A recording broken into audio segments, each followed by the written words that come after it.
vida, aún la política. Donde quiera que está el hombre, hay pecado y en consecuencia corrupción. Los gobiernos en ese sentido nunca cambian. No importa si se trata de una dictadura o una democracia. Las democracias tienen sus beneficios, pero eso no excluye la presencia de corrupción. Lo hemos visto muchas veces, porque vuelvo al punto, donde hay hombre, hay pecado, y donde hay pecado, hay corrupción.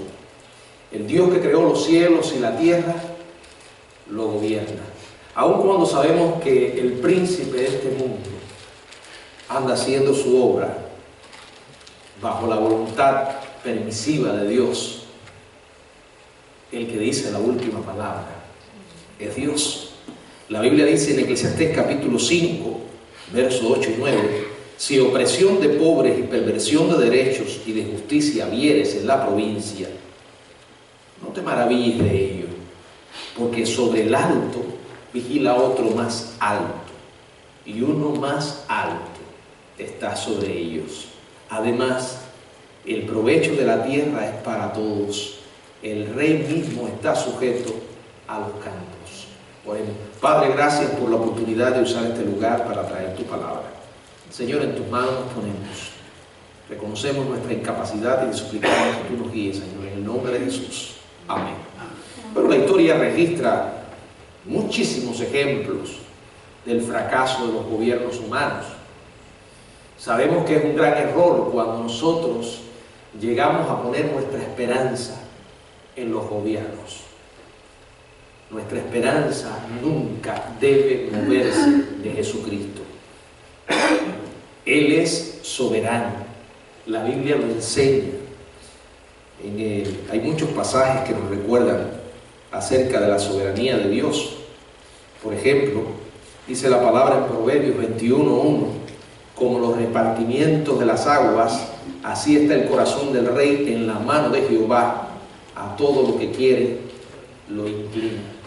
No importa lo poderoso que parezca ese gobernante. Es más, tampoco es importante cómo llegó al poder. Si fue por una elección democrática o una dictadura por medio de la violencia de los militares, no importa cómo llegó al poder. En última instancia, el que esa persona esté gobernando es porque Dios lo permite. Y Él se mueve en los gobiernos llevando adelante sus propósitos. Ya esto lo he hablado otras veces. ¿Significa eso que todos los gobiernos están haciendo cosas correctas? No. Dios los va a juzgar. Dios los hace responsables. Pero no hay gobierno humano que pueda estorbar el propósito de Dios.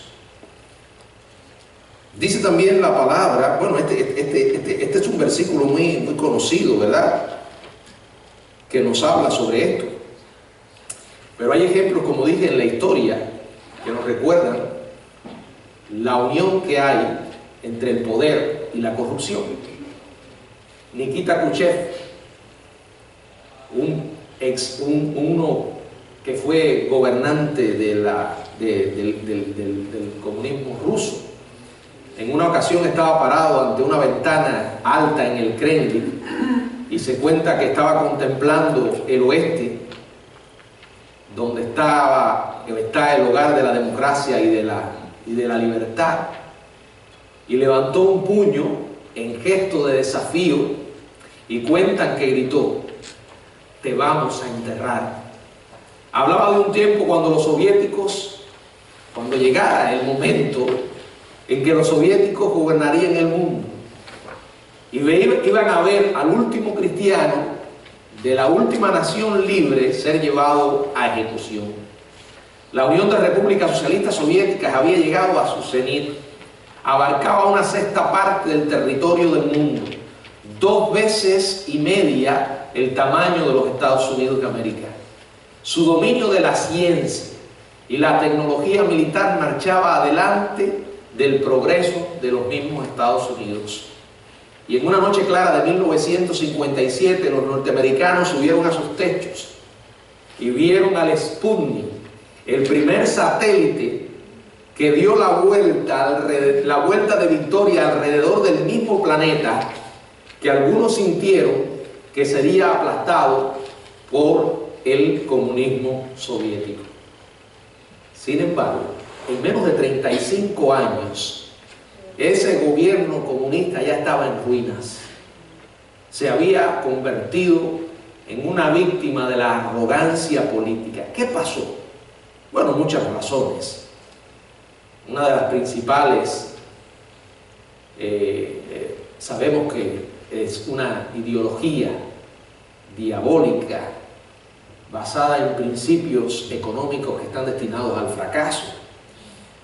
Otros factores estuvieron en el escenario, incluyendo un clima cambiante de la economía mundial. Pero los historiadores concuerdan que uno de los principales elementos que contribuyeron al derrumbe del comunismo soviético fue la increíble corrupción personal de los funcionarios del gobierno.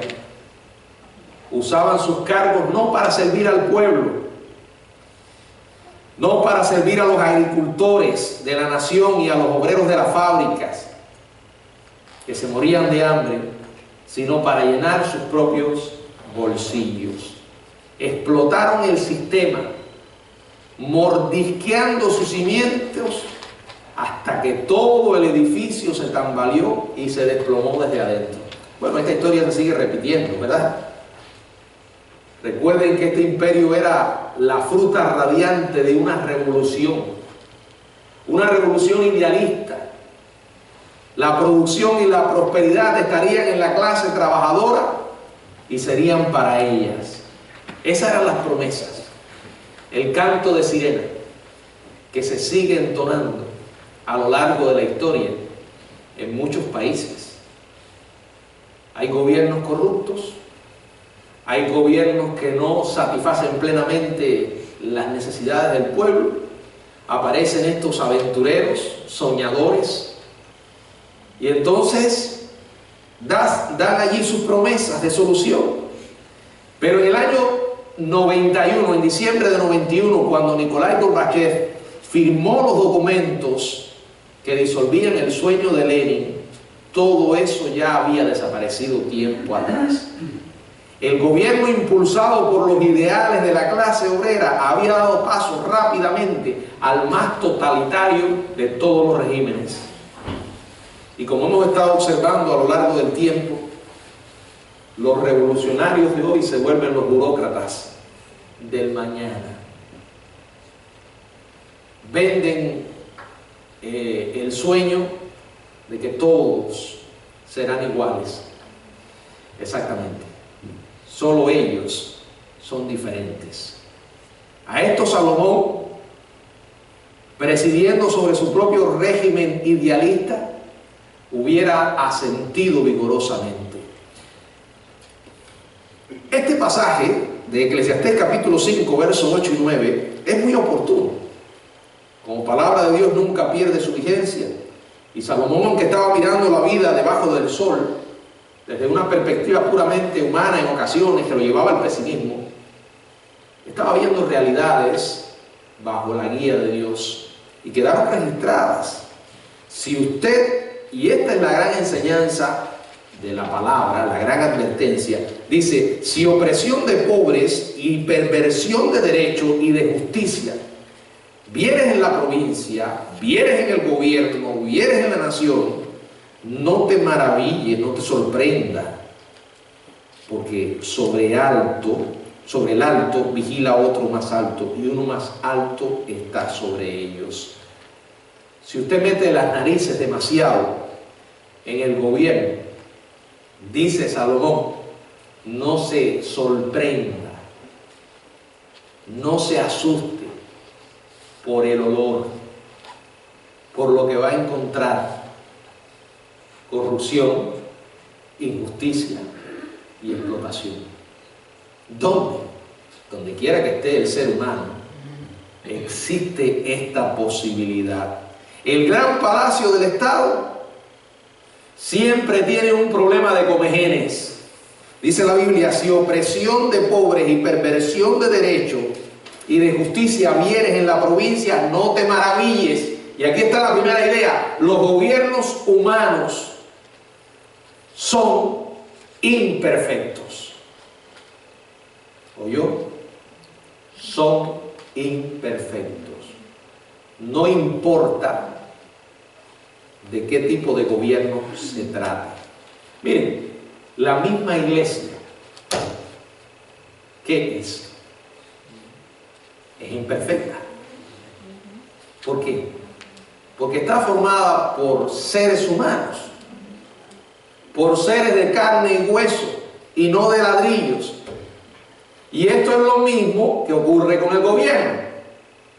Claro, en la iglesia se supone que todos los que estamos en la verdadera iglesia de Jesucristo hemos nacido de nuevo, pero eso no excluye que seguimos batallando con una naturaleza pecaminosa.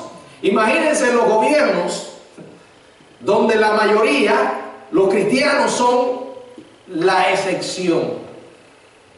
Imagínense los gobiernos. Las instituciones humanas siempre caen presa de la corrupción debido a los elementos que ya conocemos: la riqueza, el poder. Por eso llega la corrupción. Así que debemos mantener lo que llamaríamos cierto nivel de pesimismo realista. Es de esperar que el sistema falle ocasionalmente.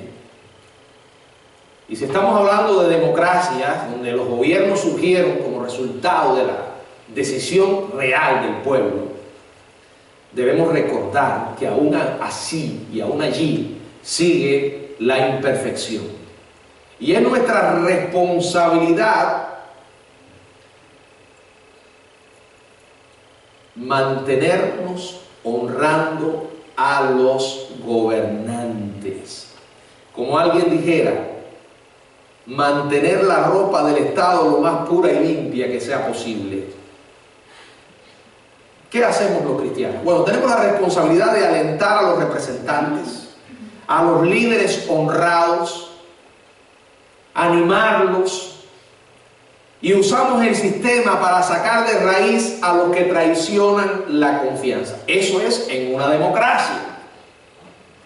Ahora, cuando estamos hablando de una dictadura, ya sea de izquierda o de derecha, como se le llama, donde los derechos a elegir es un engaño, es un fraude, es una mentira, no podemos olvidar que aún ese gobierno está ahí porque Dios lo permite.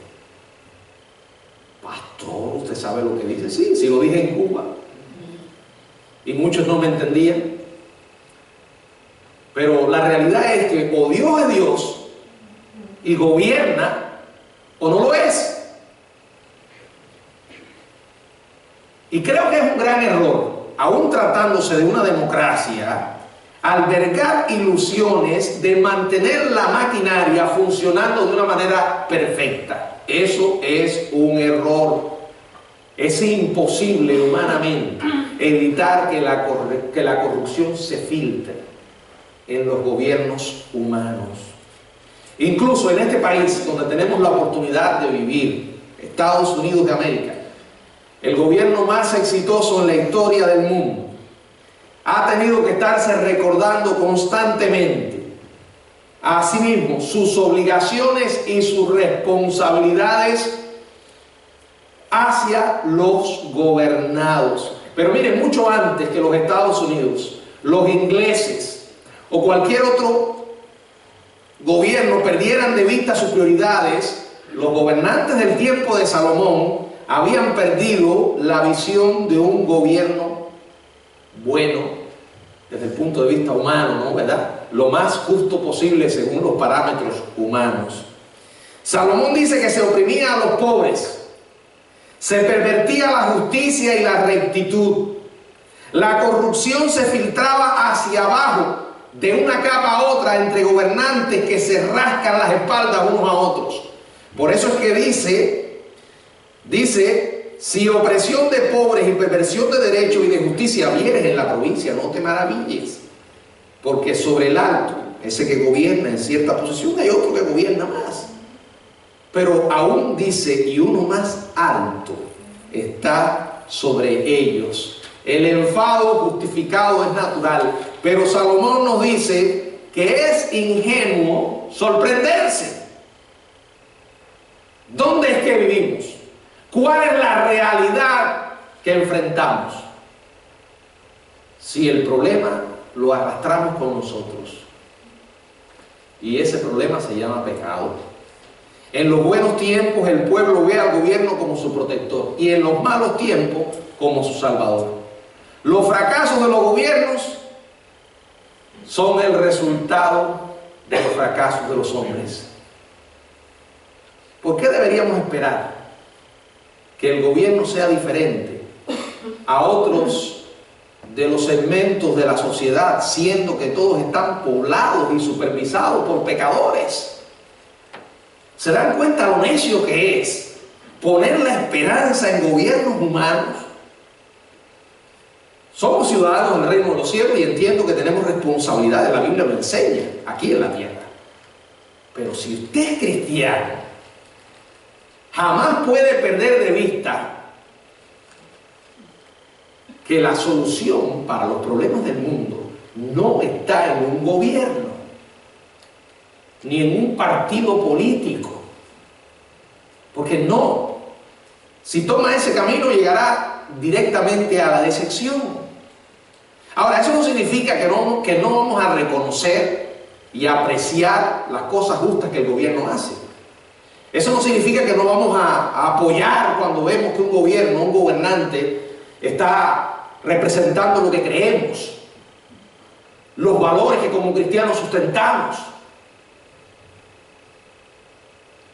Acuérdense, y hemos tenido que aprender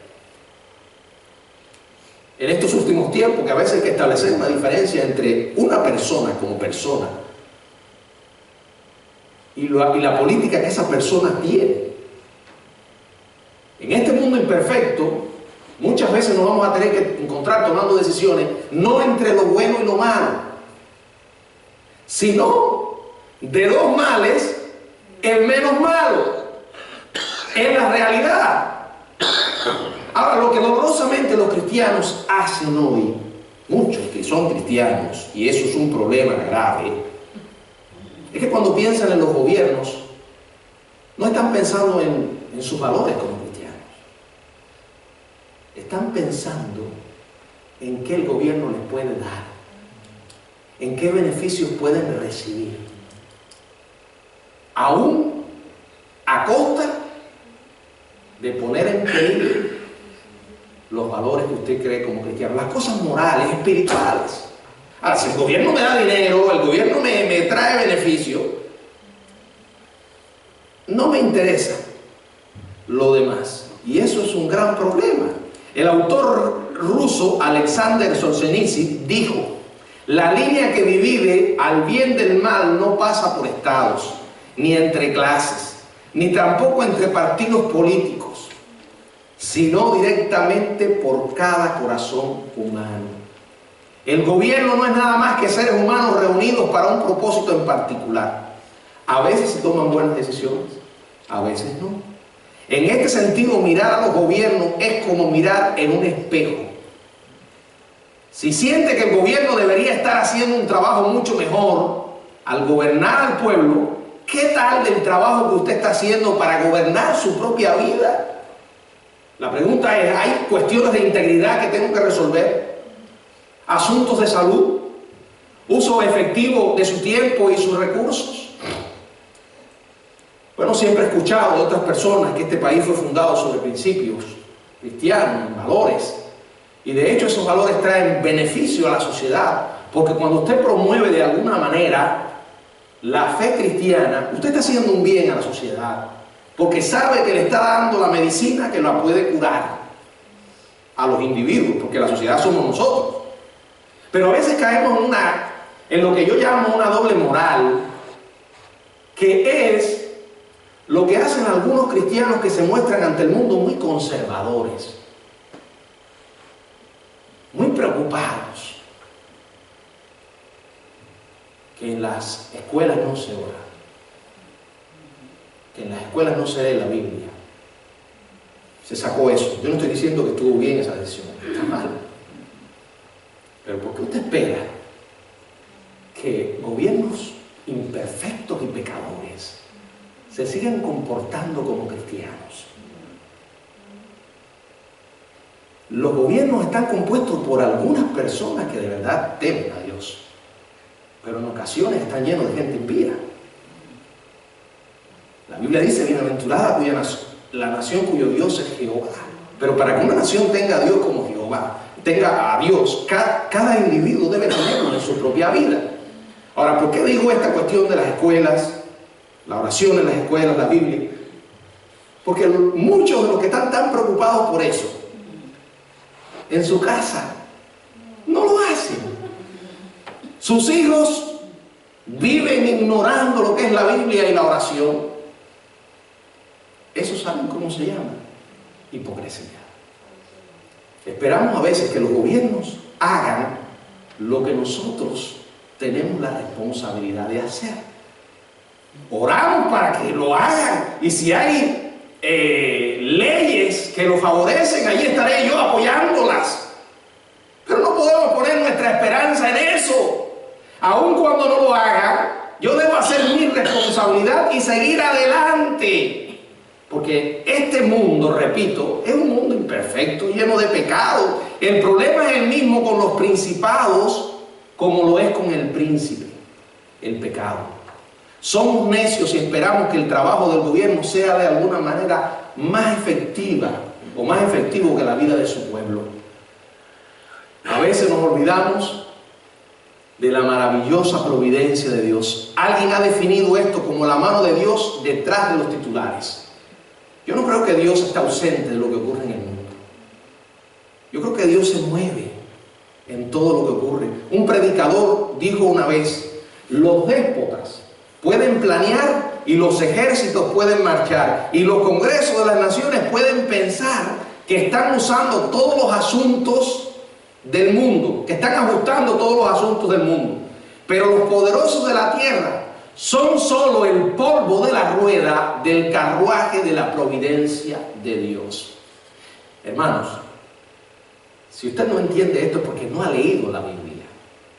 Cuando uno lee sobre todo el Antiguo Testamento, nos sorprendemos de ver cómo Dios llega a usar hasta reyes paganos.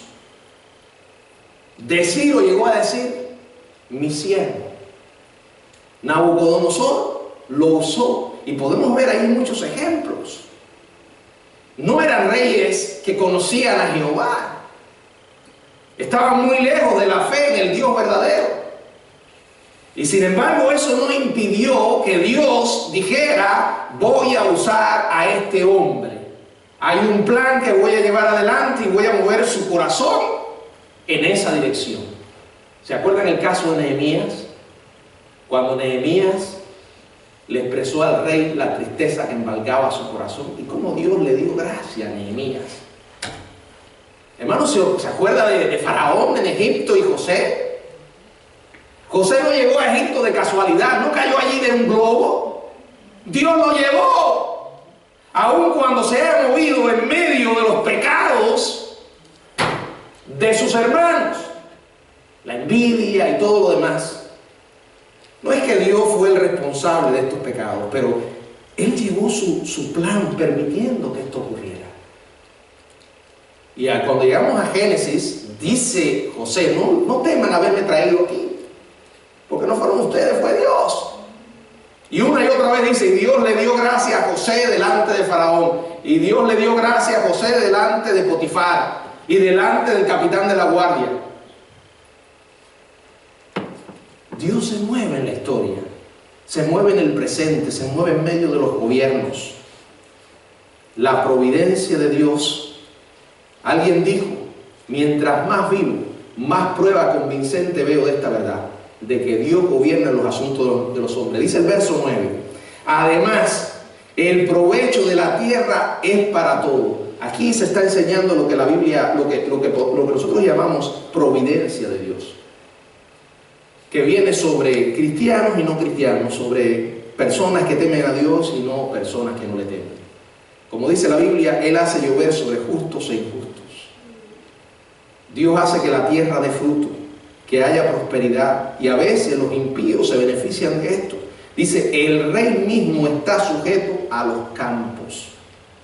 La idea aquí es que hasta el oficial más elevado depende del producto del campo, y en otras palabras, está dependiendo ¿de qué? De la providencia de Dios. Sin embargo, Dios hace responsable a cada uno. El rey David se refirió a la providencia de Dios cuando dijo en el Salmo 22, quiero que leamos allí, Salmo 22, 28, dice la palabra de Dios, porque de Jehová es el reino y regirá las naciones. En Proverbios capítulo 8, verso 15 y verso 16, también quiero que leamos allí lo que dice la palabra. Proverbios capítulo 8, verso 15 y verso 16. Por mí reinan los reyes y los príncipes determinan justicia. Por mí dominan los príncipes y todos los gobernadores juzgan la tierra. Qué importante es que recordemos esta enseñanza, que en el Nuevo Testamento se repite, que no hay autoridad sino de parte de Dios. La Biblia nos asegura que Dios siempre tiene el control. Ahora, no debemos esperar, ni podemos esperar que el gobierno sea la corte más grande de apelación o de confianza. Cada rey de este mundo sirve por la voluntad de Dios y a propósito. Nuestro Dios tiene el control de todo. ¿Por qué vamos a pensar que la autoridad divina termina en las gradas del Capitolio Nacional? ¿Por qué? Tenemos una responsabilidad. Y quiero terminar en esta noche recordando cuál es nuestra responsabilidad para con los gobiernos o en la esfera política, porque hay una esfera política. No podemos vivir de espaldas a esto. Estamos en este mundo. Ahora, los cristianos debemos recordar que nunca podemos perder de vista el llamado que el Señor nos ha hecho. Yo nunca he entendido esto de que hay pastores que dicen que son pastores y usted los ve corriendo en política para presidente. Siempre me hace recordar un pensamiento de Spurgeon que dijo: si Dios te llama al ministerio, no te rebajes a ser presidente de una nación. ¿Cómo es posible, si Dios te llama a ser pastor, predicar su palabra, que tú llegues a creer que hay un camino mejor? Pero yo puedo ejercer influencia. Déjate de cuentos. Estás buscando otra cosa. La influencia mejor que podemos ejercer es predicar el Evangelio a la gente, enseñar la Biblia.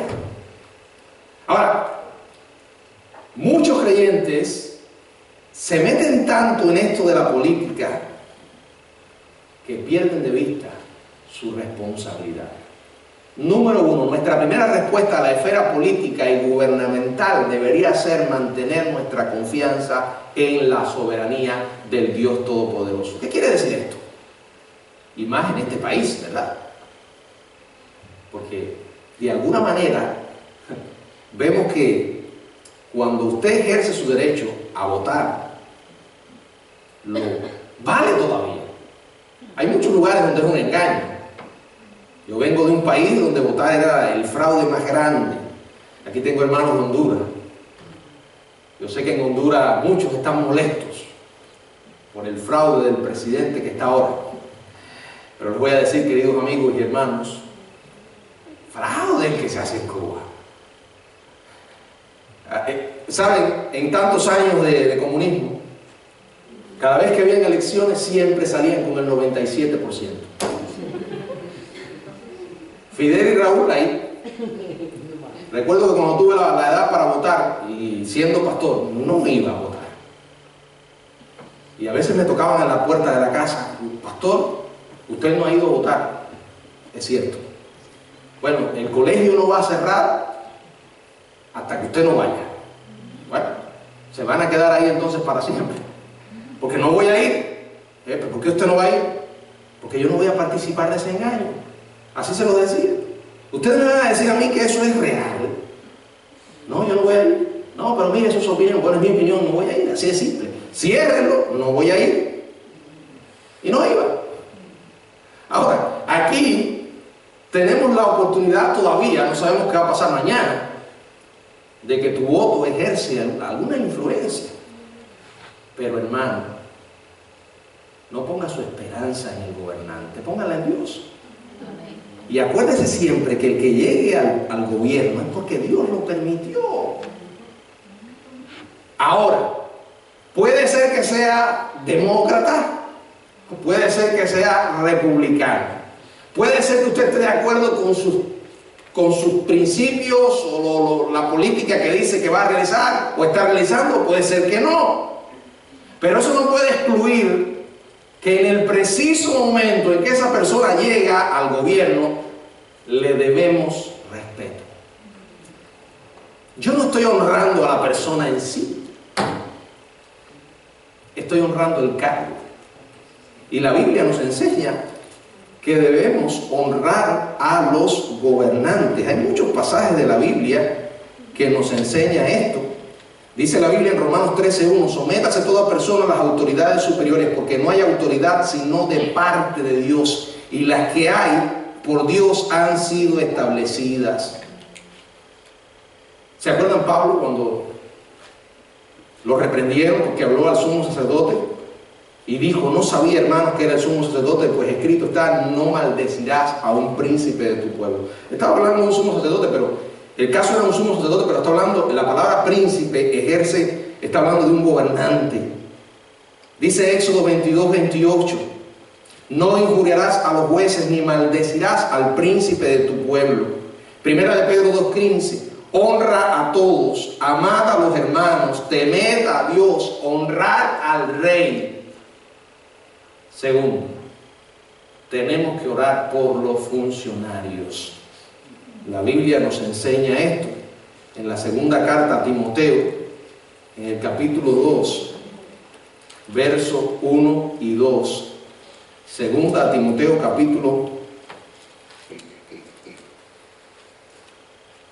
primera Timoteo capítulo 2, versos 1 y 2. Exhorto ante todo a que se hagan rogativas, oraciones, peticiones y oraciones y acciones de gracias por todos los hombres, por los reyes y por todos los que están en eminencia, para que vivamos quieta y reposadamente en toda piedad y honestidad. Dice, porque esto es bueno y agradable delante de Dios nuestro Salvador. Pastor, eso también incluye orar por los gobernantes en una dictadura, ya sea comunista o cualquier otra. Sí. Pero ¿qué puedo yo pedir por una persona? Su conversión. Que Dios cambie su corazón. Hay que orar por eso, lo dice la Biblia. Dios quiere que todos los hombres sean salvos y vengan al conocimiento de la verdad. Ah, pastor, pero yo no puedo orar por fulano. Si yo lo que tengo es una rabia con fulano. Bueno, por eso tienes que orar. Porque no pueden haber dos cosas, oración y rabia.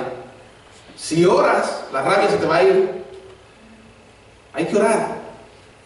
Cuando uno ora, está reconociendo que Dios está por encima de cualquier gobierno. ¿Cuán a menudo oramos por nuestro presidente, por los legisladores, por los gobernantes, por los alcaldes? Bueno, yo no sé si una vez yo lo he dicho, pero yo no simpatizaba mucho con el gobierno del presidente Obama. No porque tuviera nada en contra de su persona, sino de sus políticas. Pero yo oraba por Obama, y por su familia, y por su conversión, porque él era el presidente de este país. A lo mejor si todos hiciéramos esto, comenzaríamos a ver un efecto positivo en aquellos que se esfuerzan por servirnos. ¿Usted cree que Dios puede cambiar vidas? Que Dios se mueve en los asuntos de los hombres. ¡Ore! Tercero, Pedro nos dice que seamos buenos ciudadanos. En realidad debemos ser excelentes ciudadanos. No importa dónde nos toque vivir. Primera de Pedro capítulo 2, versos 13 y 14. Por causa del Señor, someteos a toda institución humana. Es interesante que cuando Pedro escribió esto, los gobiernos se las traían. Dice allí, ya sea al rey como a superior, ya a los gobernadores como por él enviados para castigo de los malhechores y alabanza de los que hacen bien. Nosotros no podemos unirnos nunca a un movimiento para derrocar un gobierno. Dios no nos ha llamado a eso, hermanos. Aun cuando el gobierno sea una dictadura, un gobierno corrupto, un gobierno violento, tenemos que orar. Y de hecho la Biblia dice que tenemos que someternos. Yo no encuentro en ninguna carta del apóstol Pablo fomentando una revolución para derrocar al César. No. Por ejemplo, los cubanos tenemos una historia muy triste. Cuando en el año 59 apareció un sujeto lleno de sueños que dijo que derrocó a la dictadura de Batista. Yo no estoy cuestionando si Batista era un dictador o no. Muchos dicen que sí, pero después vino Fidel y lo dejó chiquito. Ahora, lo que me llama la atención es que cuando comenzó este movimiento revolucionario, muchos jóvenes que se metieron en él a apoyar a Fidel Castro tenían un trasfondo religioso. Me viene a la mente José Antonio Echeverría, que era de origen católico. Me viene a la mente Fran País y su hermano Josué País, hijos de un pastor bautista. Ambos participaban activamente en los cultos de su iglesia. Uno tocaba el órgano.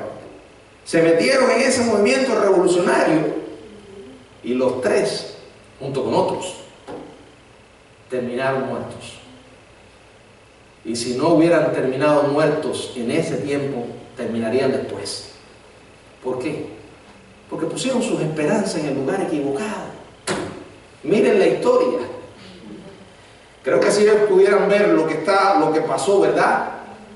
Se dan cuenta del error en el que podemos caer.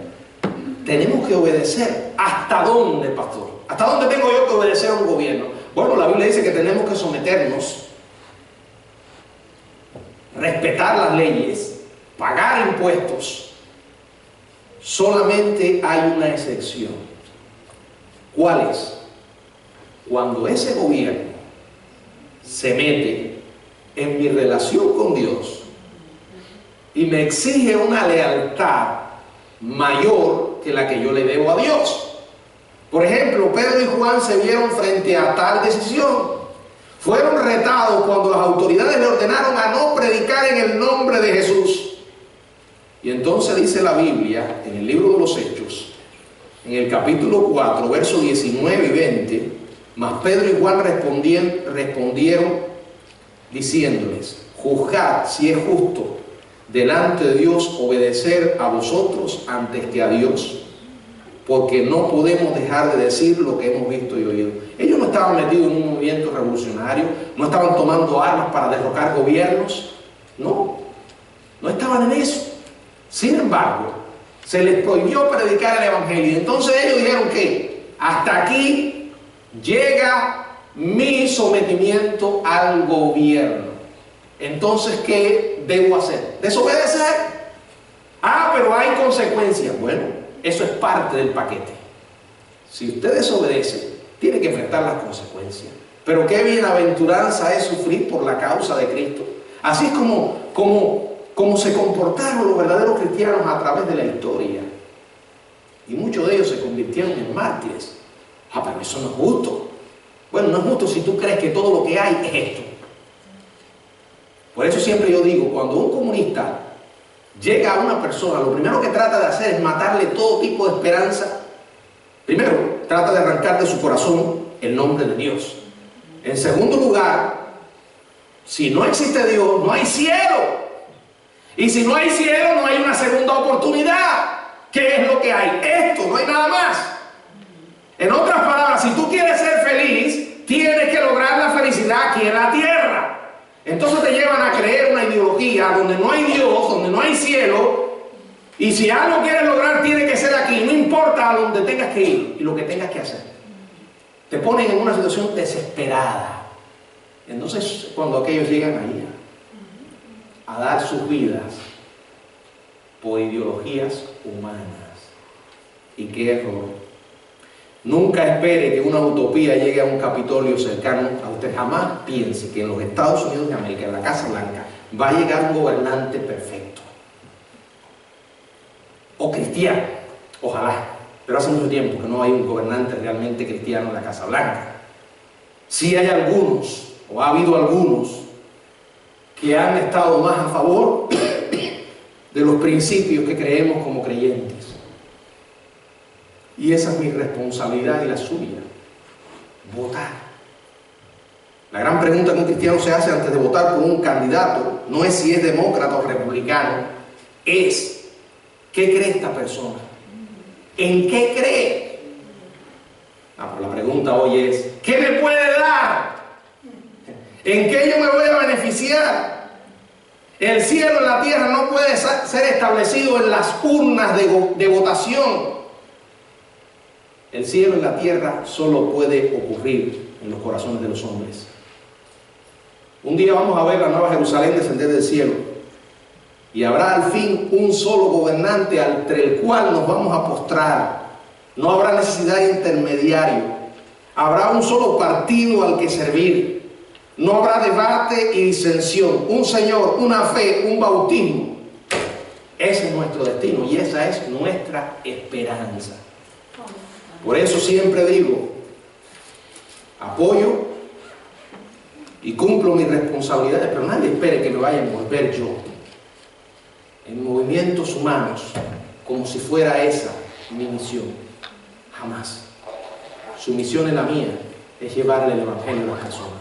Solo eso puede cambiar el corazón de las personas y orar, como dice la Biblia, por los gobiernos. Que el Señor nos bendiga.